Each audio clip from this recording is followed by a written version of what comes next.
ইনশাআল্লাহ। আমরা অত্যন্ত খুশি যে 1992 সালে যে বাবরি মসজিদকে শহীদ করেছিল বিজেপি এবং আরএসএস, হিন্দুত্ববাদী আরএসএসরা, তার প্রতিক্রিয়ায় যে হুমায়ুন কবির আমাদের বীর সৈনিক, মুর্শিদাবাদ জেলার বীর সৈনিক, উনি যে পরিকল্পনা নিয়েছেন যে বাবরি মসজিদ, বাবরির নামে যে একটা মসজিদ হবে, তাতে আমরা অত্যন্ত খুশি। তাই আমরা এই রেজিনগর মধ্যবাজার থেকে কাল সকাল 10:30 আমরা পায়ে হেঁটে এখান থেকে সকলে মিলে যাবো ইনশাল্লাহ।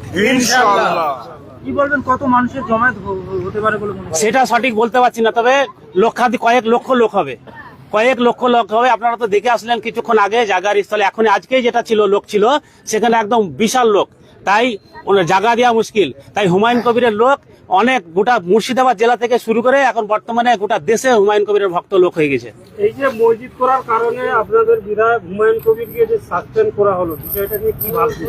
দেখুন, হুমায়ুন কবিরকে সাসপেন্ড করলো কি না করলো তাতে কোনো যায় আসে না, কারণ হুমায়ুন কবির একটা আলাদা। হুমায়ুন কবির যখন যে দলে যায় সেই দলেই হুমায়ুন কবিরের একটা প্রভাবশীল। এই মুর্শিদাবাদ জেলায় লক্ষ লক্ষ তার ভক্ত, তার সমর্থন আছে। এবং যে বাবরি মসজিদ কারণে যে হুমায়ুন কবিরকে যে সাসপেন্ড করেছে, তাতে কিন্তু মানে এতে টিএমসির ক্ষতি হবে, লাভ হবে না। কিন্তু ফিরহাদ হাকিম বলছে হঠাৎ করে কেন এই বাবরের নামে মসজিদ করা?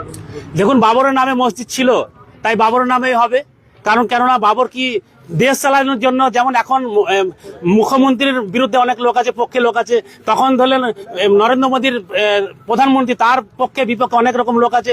তো তখন তো রাজ্যের সে রাজা ছিল, তাই কিছু লোক বিপক্ষে থাকতে পারে, পক্ষে থাকতে পারে। তাহলে বাবরি মসজিদ বাবরের নামে হয়েছিল, তাতে হিন্দুত্ববাদী আরএসএসরা যে বাবরি মসজিদকে ধ্বংস করে একটা কলঙ্কের দিন, কালা দিন এনে দিয়েছিল।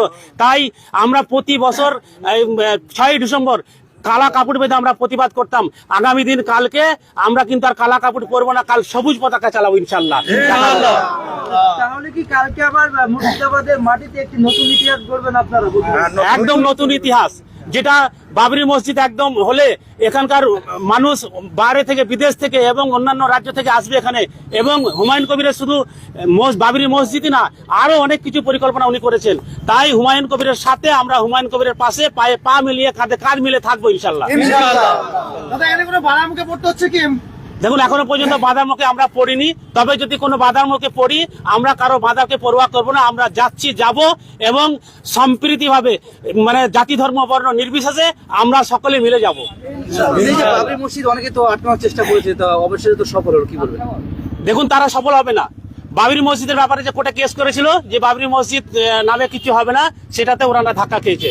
বাবরি নামে এবং যেটা হবে সেইভাবে হবে। কিন্তু অনেকেই বলছে যে হুমায়ুন কবির সাম্প্রদায়িক দাঙ্গা লাগাতে চাইছে, অনেকেই মানে মাথা ফাতা কেটে আনার কথা বলছে, তাদের উদ্দেশ্যে দেখুন,